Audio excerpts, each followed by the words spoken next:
All right, so our first projection is an AP Towns. This is number one, skull. All right, so we're talking about the entire skull. As you know, we have 8 cranial bones. We need to include all of the entire skull. We have our facial bones. Facial bones do not need to be included when we're talking about a skull. So can I cut off my mandible when I do a skull? Absolutely. Now the chances are that you will are very slim because you're going to have the collimator open wide. So you'll probably include things, but it's not mandatory.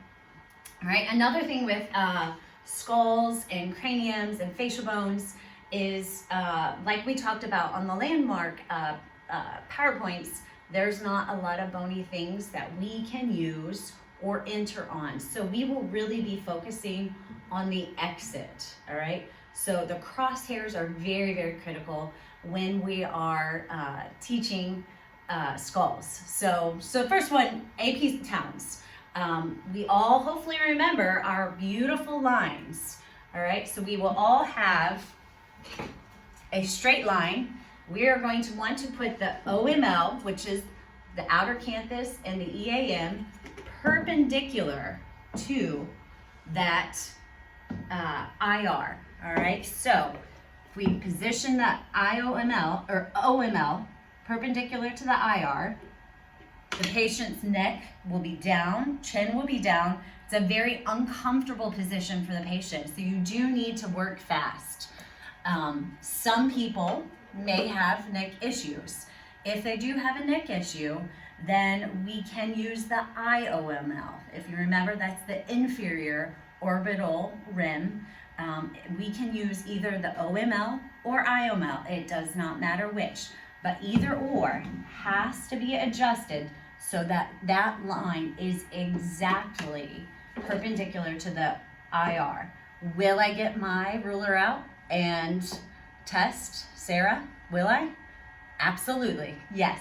All right, so rulers will be in here for you to use to make sure those lines are truly perpendicular to that IR. So you want the OML perpendicular. If you can't get that OML, then use the IOML. The chin's not gonna go down as far and it will be a little bit easier for the patient to hold.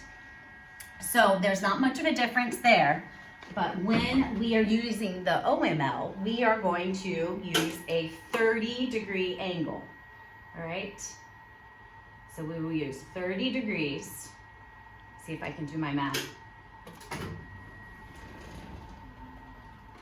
On up, and as you can see, the tube's gonna be up pretty high, so sometimes it's easier to have the patient sitting because, as you can tell with me, being a little taller, that tube's up pretty high and you're going to run out of space. So usually with these, you're going to want to have the patient sitting nice and straight. You don't want an OID or anything like that.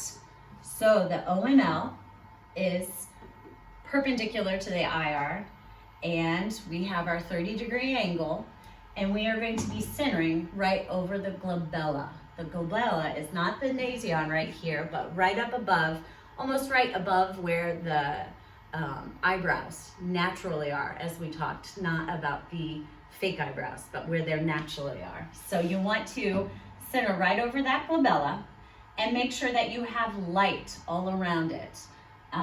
So that is the Towns, and we will proceed further.